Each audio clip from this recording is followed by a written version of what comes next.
Vamos a continuar con nuestro estudio de Marcos, capítulo 15. La semana pasada hablamos acerca de la cruz. La cruz. Y hoy vamos a continuar hablando acerca de ese momento. Ese momento en que Cristo es llevado a morir en la cruz, de acuerdo a la narración evangelista del evangelista Marcos, que enfatiza lo que vimos la semana pasada, como el juicio contra Cristo, ¿cómo fue? Injusto totalmente. No había de qué acusarlas. Se tuvieron que inventar razones, se tuvieron que inventar testigos y se contradecían los testigos. Y qué interesante que todo eso haya quedado tan plasmado y en la conclusión que hace Pilato. ¿Recuerdan cuál fue? En el juicio. Yo no veo ninguna cosa, ¿verdad? No hay ninguna culpa en él. Y esto es tan importante en el Evangelio porque ese juicio totalmente injusto al Señor, ¿verdad? Y que tuvieron que inventar este delito porque no se encontró cómo culpar a Cristo y le pusieron rey de los judíos. ¿Qué delito ese era, no? No había en la justicia romana, en todo el derecho romano, que era el imperio que predominaba, no había por qué culparlo.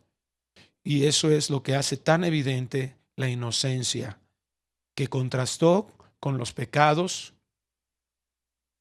o los pecadores, ¿verdad? Los pecadores ahí en la cruz, al lado de Cristo. ¿Qué señalaban esos pecadores? A nosotros, a toda la humanidad. Y esa humanidad que por un lado unos terminarán condenados y el otro que pudo reconocer a Cristo, ¿qué le dijo el Señor? Hoy estarás conmigo en el paraíso. Está hablando de que su fe, la fe de ese hombre, lo salvó de la condenación eterna. Entonces vemos ahí que todo esto son cosas que nosotros tenemos como objetivo de señalar el Evangelio. Vemos ahí las profecías de que no mintió Cristo, que no pecó en nada, Isaías 53 nos lo leíamos la semana pasada, y que todo lo que sucedió era el plan divino para traer salvación a sus escogidos. De las cosas más impresionantes que observamos en este pasaje es que Cristo, siendo Dios y teniendo el poder para detener su sufrimiento, Él continuó adelante todo el tiempo. En lugar de irse a alejarse de Jerusalén, ¿verdad? Él todo el tiempo, como lo hemos ido analizando en el Evangelio, se dirigía a Jerusalén y sabía lo que iba a pasar ahí. Se los había dicho a sus discípulos. Estando ahí en la cruz, teniendo el poder para bajar, y los otros burlándose de eso, no lo hizo. No quiso hacerlo. Decidió seguir hasta el final porque sabía lo que estaba de por medio. Porque sabía lo que se estaba ganando, lo que se estaba pagando. Sabía lo que estaba conquistando.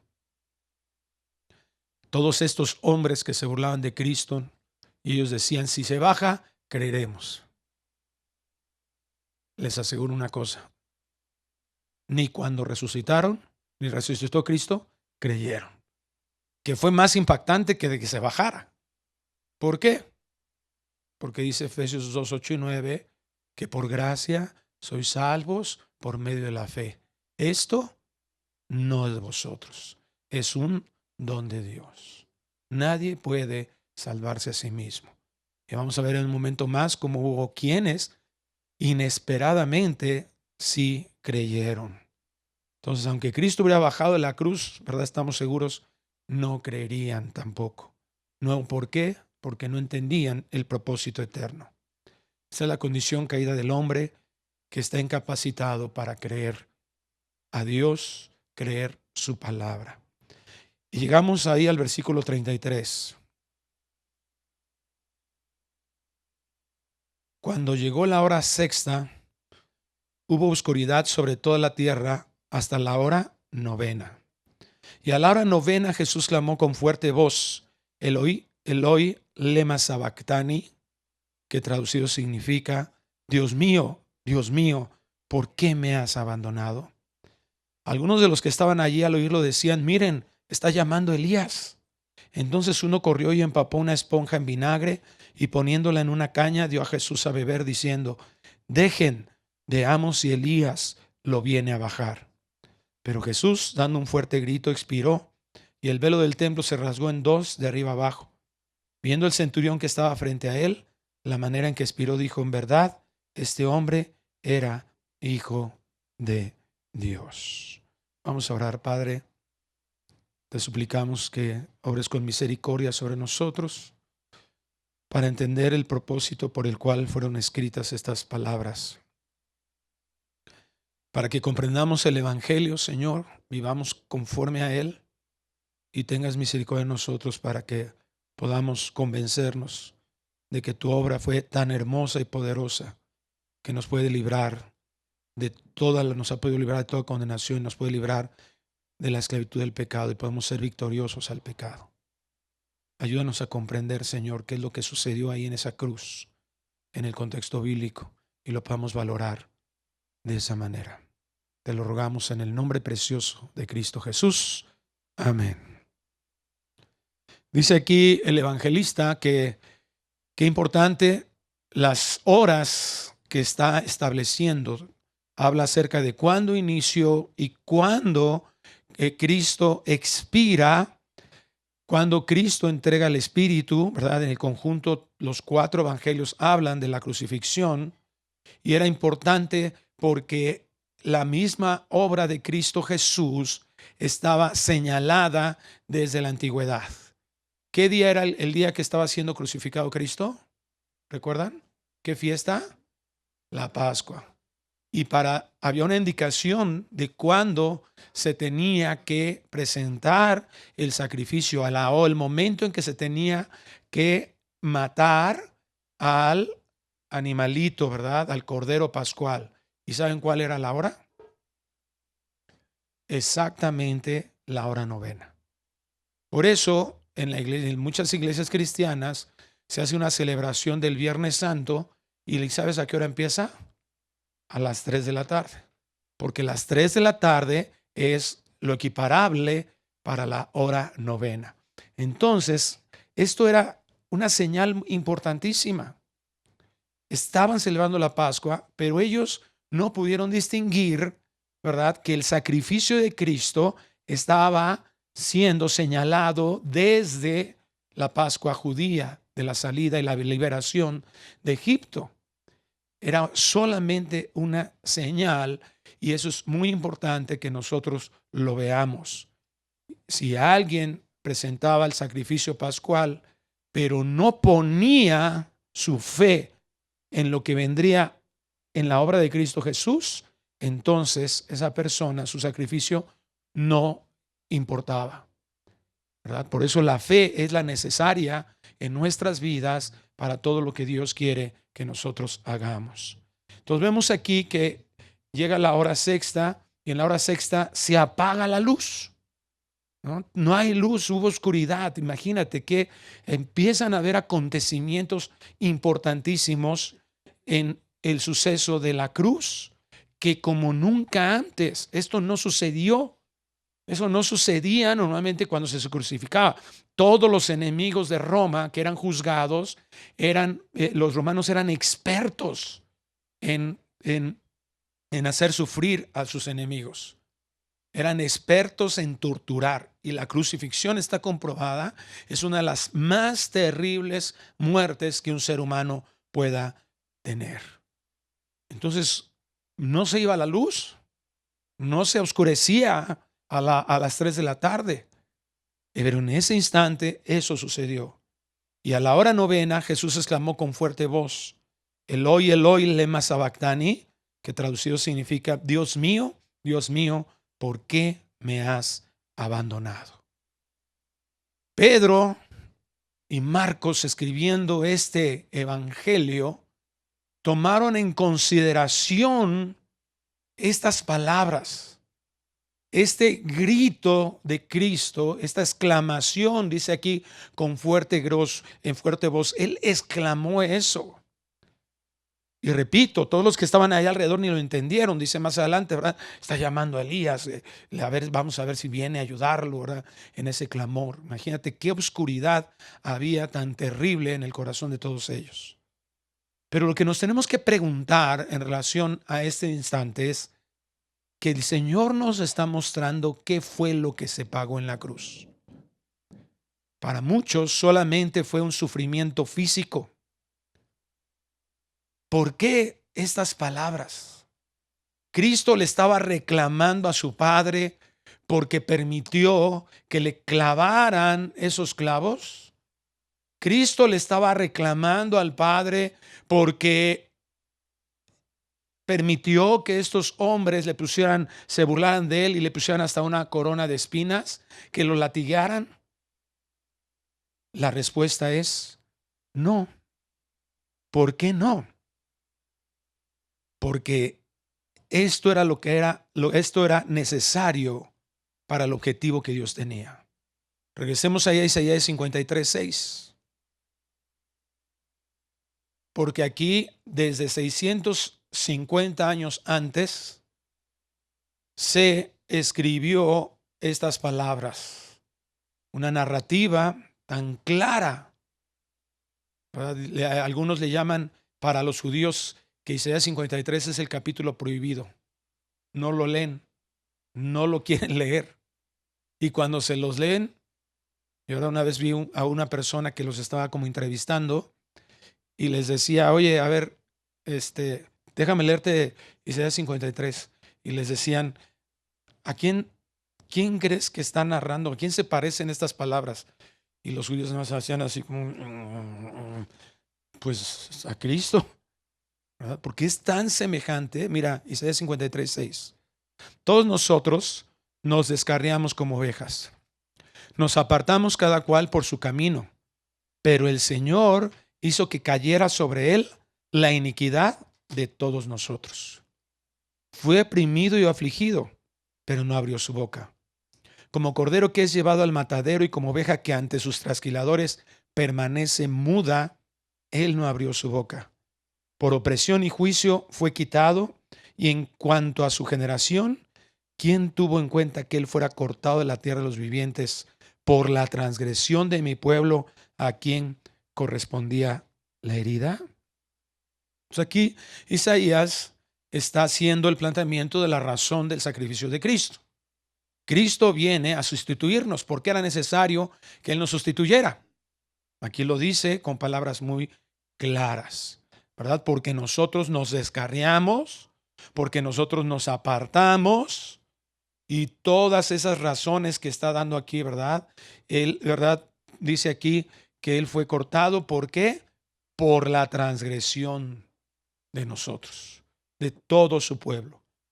Todos los salvados históricamente, desde Adán y Eva hasta el último hombre que pueda existir en esta tierra, hasta el último, ¿verdad? Que pueda salir de una reproducción humana y que sea escogido por Dios, todos ellos, por todos ellos, Cristo murió.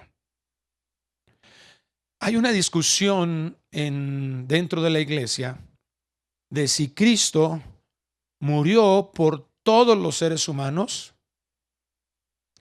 o murió solo por los salvados. A esta enseñanza se le llama, en respuesta a algunos cuestionamientos del siglo XVI, se le llama expiación limitada. Es decir, la obra de Cristo fue limitada solo para los escogidos, o fue para todos los seres humanos de toda la historia. Bueno, si analizamos correctamente los textos bíblicos, vamos a darle una respuesta correcta a esto. Cristo, ¿por quién recibe el castigo? ¿Por todos los seres humanos?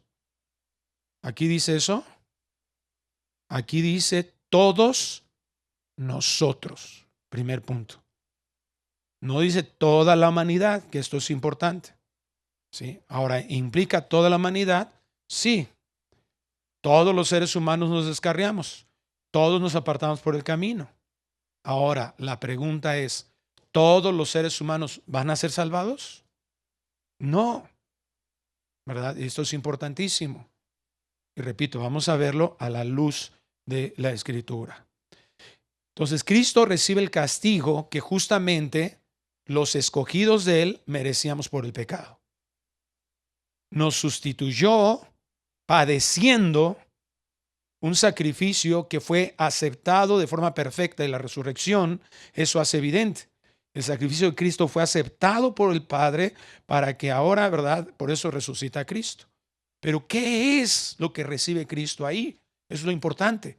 Y por eso digo que cuando entendamos eso, nos vamos a dar cuenta de la realidad para resolver la pregunta. ¿Qué recibió Cristo ahí? ¿Por qué estas palabras? Cristo no está clamando, reclamando, sino Cristo está haciendo evidente lo que está recibiendo ahí en la cruz. La palabra propiciación por los pecados, que está en varias partes del Nuevo Testamento, bueno, está descrito desde el propiciatorio, ¿verdad? Está hablando acerca de algo que detiene. Propiciación significa eso, algo que detiene la ira de Dios. El concepto de la palabra desde el hebreo y en el griego de propiciación está señalando precisamente a dioses en ese tiempo, ¿verdad? Con los griegos airados, y se traduce de esa manera esta palabra, ¿verdad? ¿Por qué? Porque se detenía de alguna manera ese enojo, esa ira que tenía. Entonces, la propiciación por nuestros pecados está significando que Cristo recibe ese castigo, como ya lo vimos en Isaías 53. Ahora vamos a Gálatas capítulo 3, versículo 13, para que, repito, entendamos qué fue lo que se pagó en la cruz. Porque podemos señalar todo eso que ya mencioné en lo físico, pero cuando lo vemos en el contexto bíblico, vamos a darnos cuenta que fue mucho más que eso. Dice Gálatas 3:13, Cristo nos redimió. ¿Qué es redimir? Pagar. Redimió de la maldición de la ley. O sea, todos nosotros éramos culpables. En el contexto de Gálatas dice, ¿verdad?, que todos éramos culpables de toda la ley, porque si infringimos un solo mandamiento, ¿verdad?, toda la ley se nos culpabiliza de todas ellas. ¿Por qué? Porque somos considerados pecadores delante de Dios. Entonces, Cristo nos redimió de la maldición de la ley, ¿verdad? Pecamos, no cumplimos la ley, deberíamos de recibir esa maldición que está muy clara ahí en Deuteronomio 28, ¿verdad? Si hicieres todas estas cosas, yo te bendeciré. Y si no las hicieres, ¿qué pasará? Serás maldito. Hay una maldición, el pecado trae eso. Habiéndose hecho maldición por nosotros, porque escrito está: maldito todo el que cuelga de un madero. Lo voy a leer en otras 3 versiones, porque esto es muy importante. Gálatas 3:13 nos da una verdadera asomada de lo que acabamos de leer en Marcos, la razón de esas palabras. Pero Cristo prefirió recibir por nosotros la maldición que cae sobre el que no obedece la ley. De ese modo nos salvó, porque la Biblia dice: Dios maldecirá a cualquiera que muera en una cruz.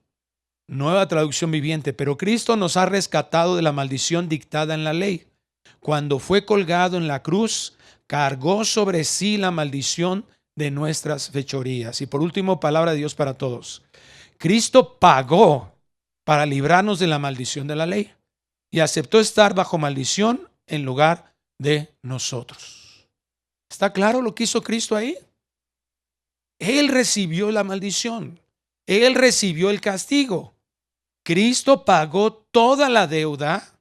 La crucifixión y el dolor físico solo fueron la señal de la deuda, porque hubo más que eso. Todos nosotros nos han pellizcado, ¿verdad? Y hay lugares que duele mucho más, ¿cierto? Te pellizcan por acá, ¿verdad? ¡Ah! Pones un gritote, ¿verdad? Todos hemos recibido de alguna manera un golpe, ¿verdad? Sobre todo, por ejemplo, con ese dedo que Dios nos dio para ver en la oscuridad, ¿no? Y que te pegas con la pata de la cama y dices, ¡ah! Bueno, el dolor físico, repito, es una señal. ¿Por qué? Porque hay algo más en la vida muy evidente de todos los seres humanos, además del dolor físico.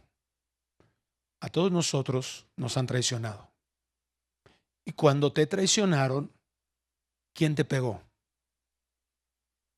Físicamente, ¿quién te pegó? Cuando alguien te abandonó, cuando tú estabas esperando de él, ¿alguien te pellizcó? ¿Te pegaste en algún lado? ¿Alguien te dio un golpe? ¿Un puñetazo? ¿Te dio con un...? No, pero dolió. ¿Sí o no? Hay dolor que le llamamos moral.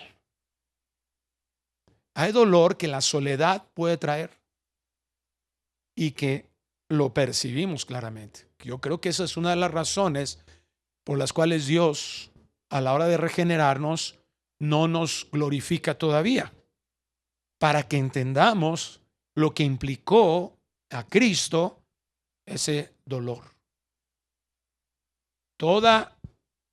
Ahorita lo vamos a ver, ¿verdad? Toda la maldición de nosotros, ¿cómo se debería de cumplir? En un castigo eterno. La otra vez oí que alguien decía, no, es que Cristo bajó al infierno porque ahí pagó. Estando en el infierno, Él sufrió de alguna manera eternamente todo ese castigo. No, no, no, no. No es necesario eso. Porque si en algún momento, no sé, un compañero de trabajo te abandona, pues a lo mejor sientes feo. Pero nada que ver si tu papá te abandonó. ¿Me estoy explicando? El nivel de dolor es muy diferente. ¿Sí? O sea, hay niveles de dolor. Entonces, nosotros podemos observar en este análisis empírico, entendiendo lo que está diciendo aquí. Cuando Cristo dice estas palabras, Él está señalando algo mucho más que lo que los clavos, porque no lo hizo cuando le estaban poniendo los clavos. Ay, Dios mío, ¿por qué me has abandonado? Plas, plas. No. Lo hizo más adelante. Cerca ya de que iba a expirar, Él recibe, como dice aquí Gálatas, la maldición.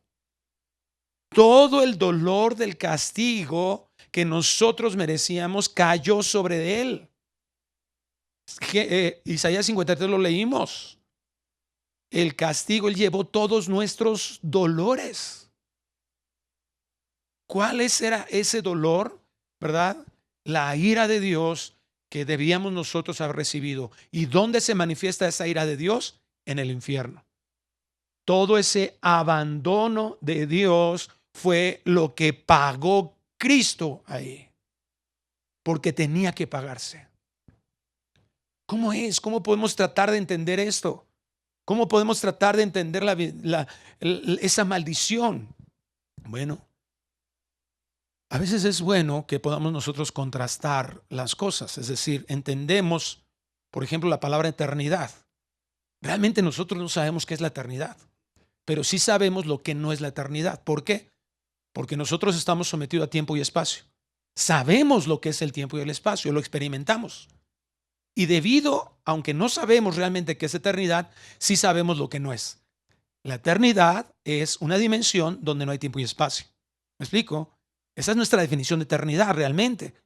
Allá no hay tiempo y espacio. Entonces, podemos definir en algún sentido eternidad y ya lo podremos definir cuando lo experimentemos. Mientras tanto, podemos decir lo que no es. De igual manera, nosotros podemos saber qué es maldición. ¿Por qué? ¿Qué es lo opuesto a maldición? Bendición. Así podemos comprender lo que significó la cruz. ¿Y dónde vemos una expresión de la bendición? Números capítulo 6, versículo 22. Esta bendición que muchos de nosotros les decimos a nuestros hijos antes de que se vayan a la escuela. Esta bendición que implica la reconciliación con Dios que ganó Cristo para nosotros. Dice Números 6:22. Entonces el Señor dijo a Moisés: habla a Aarón y a sus hijos y diles: así bendecirán a los israelitas. Les dirán: el Señor te bendiga y te guarde. El Señor haga resplandecer su rostro sobre ti y tenga de ti misericordia. El Señor alce sobre ti su rostro y te dé paz. Así invocarán mi nombre sobre los israelitas y yo les bendeciré. Entonces, en este paralelismo hebreo, ¿verdad? En donde todo lo que está diciendo ahí, todo lo que significa es lo mismo a la vez. ¿Qué es lo que está diciendo aquí las palabras de Dios al pueblo de Israel que implica bendición? Bueno, lo dice: el Señor te bendiga y te guarde. ¿Qué significa eso? Haga resplandecer su rostro. ¿Qué significa haga resplandecer su rostro? ¿Cuándo ves el rostro de alguien? ¿Por Facebook? ¿En Insta? ¿A qué está hablando eso? Cara a cara. Cercanía. ¿Cuál va a ser el castigo del pecado? ¿Cuál es la maldición? ¿Cómo definimos la palabra morir? Separación. Destitución, Romanos 3:23. Romanos 6:23, muerte. Separación de Dios, alejamiento. El lago de fuego implica ese alejamiento de Dios, donde la bondad de Dios no se va a manifestar sobre todos esos hombres. ¿Te das cuenta? Eso es maldición. Ese es el castigo por el pecado. Entonces, cuando está hablando aquí, ¿verdad? Estar delante de Dios. Ahora esto nos enseña algo maravilloso en la expiación de Cristo. Lo que Cristo recibió podía expresarse en la antítesis de la bendición. Eloi, Eloi, lama sabactani, Dios mío, ¿por qué me has abandonado? ¿Te das cuenta lo importante de esa palabra? Cristo está recordando el Salmo 22, que implicaba este instante en donde Cristo recibe esa maldición. Entonces, mira, el doctor Arcis Sproul en su estudio de la crucifixión lo dice, lo plantea de esta manera, entendiendo este concepto de Números 6:23. En lugar de decir que el Señor te bendiga y te guarde, diría que el Señor te maldiga y te abandone. En lugar de hacer que su rostro brille sobre ti, que el Señor te dé la espalda y te dé solo juicio. Que el Señor aparte su rostro de ti y quite la paz de tu vida. Ahora entendemos Eloi, Eloi, lama sabactani. El Padre, en un instante, cuando Cristo se hace lo más sucio que podría existir en esta tierra, porque dice 2 Corintios 5:21 que Dios lo hizo pecado. Se convirtió, ¿verdad?, en lo delante de la santidad de Dios, que nuestra mente no alcanza a comprender cómo funcionó eso. Pero se hizo lo más sucio porque cargó con nuestro pecado, con el castigo de nuestro pecado. La ira de Dios se derrama sobre él, destinada para los pecadores que serían salvados. Este es el significado de lo que Cristo cargó. Esto es lo que realmente Cristo padeció. Como nunca antes Él experimentó una separación con el Padre, con el objetivo de pagar el pecado. Hebreos 9:19 nos muestra, nos explica, porque cuando Moisés terminó de promulgar todos los mandamientos a todo el pueblo conforme a la ley, Tomó la sangre de los becerros y de los machos cabríos con agua y lana, escarlata y hisopo, y roció el libro mismo y a todo el pueblo, diciendo: esta es la sangre del pacto que Dios les ordenó a ustedes. De la misma manera roció con sangre el tabernáculo y todos los utensilios del ministerio. Y según la ley, casi todo ha de ser purificado con sangre, y sin derramamiento de sangre no hay perdón, no hay remisión de pecados. Eso es lo que gana Cristo, una limpieza de nuestra vida que se logra en el pago por el sufrimiento que Él llevó en la cruz. Esto es. Ahora, entonces, si pensáramos, déjenme plantearles algo antes de hacer la aclaración. Si todos los seres humanos termináramos en el infierno, ¿Dios sería justo?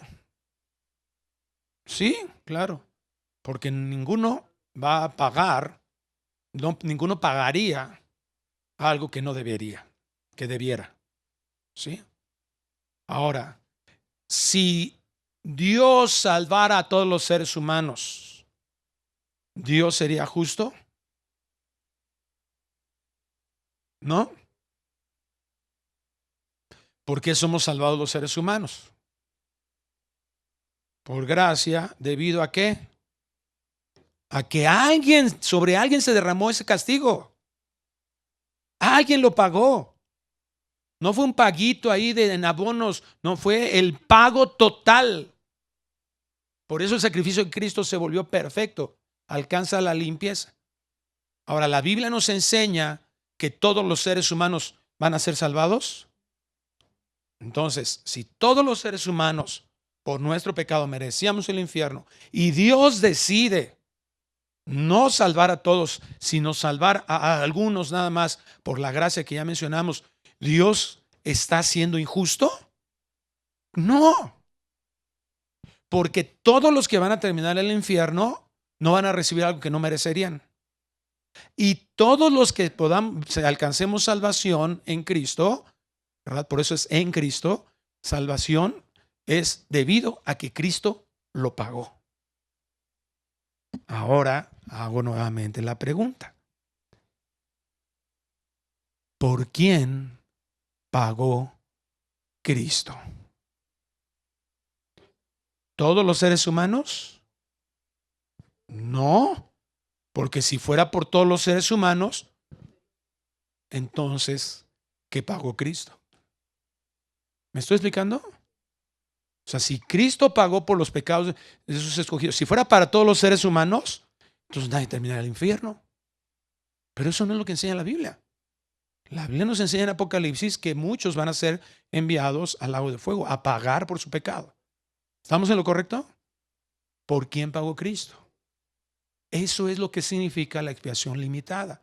Un entendimiento de por quiénes realmente pagó Cristo. Dios mostró su amor a todos los hombres viniendo aquí, siendo una evidencia, pero los hombres amaron las tinieblas que la luz. No amaron a Cristo, no lo desearon, y entonces van a recibir el castigo por eso. ¿Estamos claros? Si alguien tiene alguna duda al respecto, por favor mande un correo al pastor Josué Jiménez. Anótela, ¿verdad? Se vale. Pero estamos entendiendo lo que Cristo pagó, por quién lo pagó, porque si no, a ver, si Cristo pagó por todos los seres humanos, ¿verdad? Sí sería injusto que alguien terminara en el infierno, porque se tendría que pagar, se pagaría doble. Y Dios no puede ser injusto. ¿Estamos claros? Ok, bueno. Versículo 35 de Marcos 15. Algunos de los que estaban allí al oírlo decían: miren, está llamando a Eliseo. Llamando a Elías. Entonces uno corrió y empapó una esponja en vinagre y poniéndola en una caña dio a Jesús a beber, diciendo: dejen, veamos si Elías lo viene a bajar. Pero Jesús, dando un fuerte grito, expiró, y el velo del templo se rasgó en dos, de arriba a abajo. Aquí es el momento culminante de la historia de la salvación en el pago de Cristo con su muerte. Muere para satisfacer la justicia divina. No estoy diciendo que el evangelio solo sea, vamos a ver en un momento más, la muerte de Cristo, porque algunos solamente nos enfocamos a eso. Predicamos el evangelio, mira, Cristo murió por tus pecados y ya. ¿Ya? Y mira, pues, considéralo, mira, él mira, y hasta a veces medio chantajistas, ¿no? Se derramó toda su sangre. Y mira a Cristo ahí en la cruz, diciéndolo. No, no, o sea, el evangelio abarca toda la obra de Cristo, desde que se encarna, bueno, desde que es el creador y obviamente, ¿verdad? Todo lo que implica nuestra justificación. Pero que en Cristo, aquí en la tierra, ¿verdad? Desde luego que es la muerte, tenemos que hablar de la muerte y de todo lo que hizo, principalmente la resurrección también. Entonces vemos aquí que estaba completada la obra. Por eso Cristo, no en este evangelio, pero dice, consumado es. Y aquí lo que está sucediendo en el versículo 38 es que el velo del templo, para quien no sepa lo que el velo del templo hacía, ¿verdad? El templo era el lugar de adoración. Y entonces todos, ¿verdad? Tenían un lugar, había un sacerdocio, etcétera, pero solamente una vez al año, en un momento, hacía una expansión por todo el pueblo. Una vez al año el sumo sacerdote entraba al lugar santísimo. ¿Y qué dividía del lugar santo al lugar santísimo? Este velo. Entonces no tenían acceso, no había acceso, todos no, había un representante nada más. Entonces esto es muy significativo cuando se parte el velo, y ahí entonces comenzamos a entender que todo el templo apunta hacia Cristo. Todo el templo tiene una significación y una interpretación, se debe interpretar de acuerdo o centrado en Cristo. Entonces Cristo completa esta obra y nos abre ese lugar, el trono de gracia para los escogidos. Se tenía que derramar toda su sangre que simboliza su vida por la nuestra. Cuando aquel soldado romano, ¿verdad? Cumpliendo la profecía de que no se iba a romper ninguno de sus huesos, y entonces clava la lanza, dice que sale sangre y agua. ¿Qué quiere decir? Que estaba vacío completamente. Se vació Cristo de su sangre. Hebreos 10:19 nuevamente nos explica lo que esto significó. Entonces, hermanos, puesto que tenemos confianza para entrar al lugar santísimo por la sangre de Jesús, por un camino nuevo y vivo que Él inauguró para nosotros por medio del velo, es decir, su carne. ¿Te das cuenta? La Biblia está dándonos interpretación de ese velo. Ese velo estaba simbolizando eso, la carne de Cristo, el sufrimiento. Y puesto que tenemos un gran sacerdote sobre la casa de Dios, acerquémonos con corazón sincero, en plena certidumbre de fe, teniendo nuestro corazón purificado de mala conciencia y nuestro cuerpo lavado con agua pura. Entonces, eso que no había acceso para todos, ahora lo hay. ¿Gracias a qué? A que ahora en Cristo estamos revestidos de la justicia perfecta de Él. No hay otra razón. A veces nos preguntamos, y por eso algunos piensan que la salvación se pierde, ¿verdad? Que si alguien peca, entonces, porque Dios no puede morar en un lugar donde hay pecado. Y eso es una deducción nada más, porque eso no es lo que enseña la Biblia, ¿verdad? Es que Dios no puede ser. ¿Por qué el Espíritu Santo permanece morando en la vida de un hijo de Dios, aunque peque? Aunque todavía peque, Romanos 7, Pablo lo dice, ¿verdad? Que todavía hay una tendencia a pecar. Ya no somos esclavos del pecado, Romanos 6, pero Romanos 7 nos dice que todavía hay la posibilidad de pecar. Entonces, ¿por qué? Porque Dios no ve a Gerardo, Dios no ve a Edgar, no ve a Saúl, no ve a Javier, no ve a nadie de nosotros cuando nos acercamos al trono de la gracia. El Señor ve a su Hijo Jesucristo. Una imagen de esto la vemos con la bendición de Abraham a sus hijos. ¿A quién quería bendecir Abraham? A Esaú. ¿A quién bendijo? A Jacob. Esaú, ¿verdad?, sale de ahí y Rebeca hace un plan para que Jacob reciba la bendición. Soberanamente Dios lo había determinado. ¿Y qué hacen? Lo disfrazan, ¿verdad? Le ponen pieles aquí, ¿verdad? Porque Esaú era muy velludo y Jacob era lampiño. Se viste de las vestiduras, de los vestidos de Esaú y se presenta ante Abraham. Ante Isaac, perdón. ¿Y qué le dice? Isaac, ciego, le dice: escucho la voz de Jacob, pero siento los brazos de Esaú. Huelo a Esaú. Y lo bendijo. Así sucede con nosotros. Cuando vamos al Padre, y por eso la exhortación de Hebreos es: acerquémonos con un corazón sincero, con certidumbre de fe, porque no entramos en nuestro nombre. Cuando nosotros nos acercamos a ese trono de gracia, el Padre, en similitud de Isaac, dice: oigo la voz de Gerardo, pero siento los brazos de Cristo. Huelo la vestidura agradable de la justicia de Cristo. Y entonces, por eso el Padre nos bendice. No hay ni una sola bendición que hayamos ganado nosotros por nuestro propio esfuerzo. Esto es tan importante en la vida cristiana, amados, porque estamos acostumbrados a eso. Tengo que esforzarme y estudiar y echarle ganas y todo, ¿verdad? Y poder para sacar 10. Así es toda nuestra vida. Tengo que ser un lambiscón con mi papá para ganar. Le lavo el coche para que me dé permiso. Voy a hacer, ¿verdad? Y esto voy a lograr. Voy a mis cifras, mis logros en el trabajo para que me asciendan. Y llegamos así a veces contaminados con la iglesia. Voy a echarle ganas, que me vean, ¿verdad? Que estoy aquí y ya, para que pueda yo estar y me consideren, y ya para que ya dé clases y ya haga esto y aquello. Y es un menosprecio total a la justicia de Cristo. Por eso es tan importante una consideración de nuestras vidas a la gracia, un entendimiento de la gracia de Dios. Porque por un lado, Dios no tiene hijos de segunda. Y muchos de nosotros a veces así nos sentimos.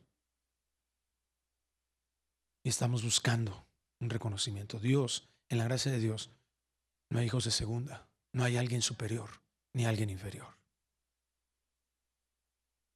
Y por otro lado, la misma gracia de Dios nos llevan a buscar estar delante de Él y entender que solo es por Él. Y que si Dios nos da el privilegio de servirle, es gracias a la justicia de Cristo, la manifestación de su gracia. Nada merecemos. Todo es debido a la obra de Cristo. Versículo 39 de Marcos 15. Viendo el centurión que estaba frente a él la manera en que expiró, dijo: en verdad, este hombre era hijo de Dios. Fueron tan impactantes los sucesos en la muerte de Cristo que no pasaron desapercibidos. Ya veíamos en el versículo 33 que cuando llegó la hora sexta hubo oscuridad. Pero en Mateo 27, 51 al 54, cuando el velo del templo se rasga en dos de arriba abajo, lo cual fue un acontecimiento impresionantemente, no había una razón para que eso sucediera. Y dice ahí en Mateo, él es más específico: y la tierra tembló y las rocas se partieron. O sea, no fue un temblorcito, un terremoto. Y fíjate qué más narra Mateo: y los sepulcros se abrieron y los cuerpos de muchos santos que habían dormido resucitaron. Imagínate que se te aparezca ahí en tu casa tu abuelito, ¿no? Y saliendo de los sepulcros después de la resurrección de Jesús, entraron en la santa ciudad y se aparecieron a muchos. Y el centurión y los que estaban con él custodiando a Jesús, cuando vieron el terremoto y las cosas que sucedían, se asustaron mucho y dijeron: en verdad, este era Hijo de Dios. Se impactó la mente de los testigos y algunos recibieron la gracia para creer en él. Versículo 40. Había también unas mujeres mirando de lejos, entre las que estaban María Magdalena, María la madre de Jacob el menor y de José y Salomé, las cuales cuando Jesús estaba en Galilea lo seguían y le servían. Y había muchas otras que habían subido con él a Jerusalén. Dice la narración de Juan que primero ellas estaban a los pies de Cristo, reciben instrucción de Cristo, ¿verdad? Juan y María, pero aquí nos dice que ahora ya estaban alejados de Cristo, estaban algo retirados. Cuando empieza la cruz estaban cerca, pasa el tiempo y se van alejando. No nos dice la Biblia, el evangelista no nos narra cuál es la razón de eso, pero ciertamente es desconcertante. La muerte es desconcertante. El dolor, el desánimo y de estar cerca se alejaron. Tal vez porque no podían soportar las palabras de la gente o el sufrimiento mismo de Cristo.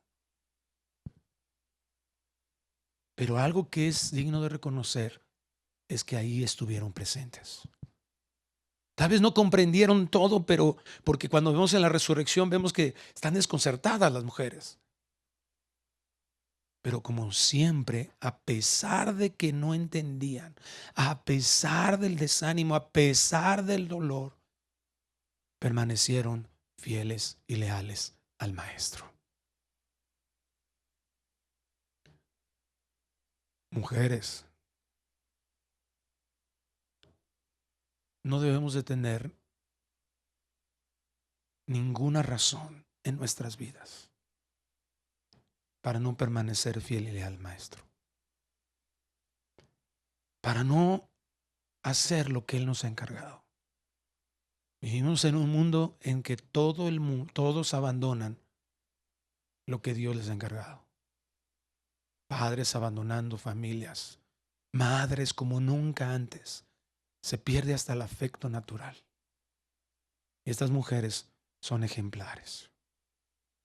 Versículo 42 de Marcos 15. Ya al atardecer, como era el día de la preparación, es decir, la víspera del día de reposo, vino José de Arimatea, miembro prominente del concilio, que también esperaba el reino de Dios.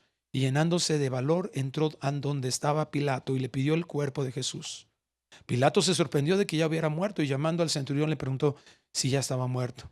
Y al comprobar esto, por medio del centurión le concedió el cuerpo a José, quien compró un lienzo de lino y bajando el cuerpo de la cruz, lo envolvió en el lienzo de lino y lo puso en un sepulcro que había sido excavado en la roca e hizo rodar una piedra a la entrada del sepulcro. Todas las profecías y promesas de la obra redentora se cumplieron al pie de la letra. Isaías 53:9 habla de eso. Fíjate con qué claridad. Se dispuso con los impíos su sepultura, pero con el rico fue en su muerte, aunque no había hecho violencia ni había engaño en su boca. Pero quiso el Señor quebrantarlo, sometiéndolo al padecimiento. Cuando Él se entrega a sí mismo como ofrenda de expiación, verá su descendencia, prolongará sus días y la voluntad del Señor en su mano prosperará. Entonces el Evangelio incluye cada suceso relatado providencialmente por los evangelistas. Pablo ahí en 1 Corintios 15, 3 y 4 habla, ¿verdad? Yo les entregué lo mismo que recibí, que Cristo murió por nuestros pecados conforme a las Escrituras, que fue sepultado y que resucitó al tercer día conforme a las Escrituras. Los 4 evangelios narran la sepultura, que resalta la importancia del acontecimiento de la muerte, donde se afirma la deidad de Cristo, la veracidad de la Biblia, la soberanía de Dios. En la sepultura no hubo nada sobrenatural. Igual que todos los hombres, fue sepultado con el objetivo de sellar lo que Cristo había hecho. Y este momento tan crítico e incierto revela quienes realmente amaban al Señor. Algunos dicen los fariseos, pero aquí hay uno, y también en otro evangelio habla acerca de Nicodemo, pero este fue la iglesia que dejó Jesús. Judíos, fariseos, algunos de ellos, que sí creyeron. Quienes creen en Él en medio de las peores circunstancias permanecen fieles. Y María Magdalena y María, la madre de Jesús, miraban para saber dónde lo ponían. ¿Por qué estaban interesadas en saber dónde lo ponían? ¿Recuerdan a qué vino a la tumba el día de resurrección? Hacer algo que se acostumbraba a hacer para honrar a los muertos, ponerle fragancias. El servicio de estas mujeres fue excepcional, ejemplar a todos nosotros como sus hijos. Aún muerto, estaban pendientes de Jesús. Y fueron a ungir el cuerpo de Cristo, y la respuesta de su amor es maravillosa. Quiero terminar leyendo Isaías 53, 11 y 12. Debido a la angustia de su alma, Él lo verá y quedará satisfecho. Por su conocimiento, el justo, mi siervo, justificará a muchos y cargará las iniquidades de ellos. Por tanto, yo le daré parte con los grandes y con los fuertes repartirá despojos, porque derramó su alma hasta la muerte y con los transgresores fue contado. Llevó el pecado de muchos e intercedió por los transgresores. Padre, gracias por este plan perfecto de redención. Gracias porque tu amor y tu misericordia hicieron que Cristo viniera a la cruz. Señor, necesitamos de tu ayuda para corresponder a ese amor tuyo y vivir como a ti te agrada. Muchos de nosotros oramos, pero no entramos al trono de gracia, porque no estamos haciéndolo con confianza. Seguimos dependiendo de la vergüenza del pecado y que debemos entender, Señor, que solo fue en Cristo como fue solucionado. Guárdanos, Dios, te pido. Ayúdanos, Señor, para que nuestra vida, nuestra forma de relacionarnos contigo sea una evidencia de ese amor hacia nosotros, que se pagó lo suficiente y se pagó para tu gloria, para que ahora mostrásemos de nosotros ese amor tan grande. Bendícenos, Señor, para que esto sea una realidad en nuestras vidas.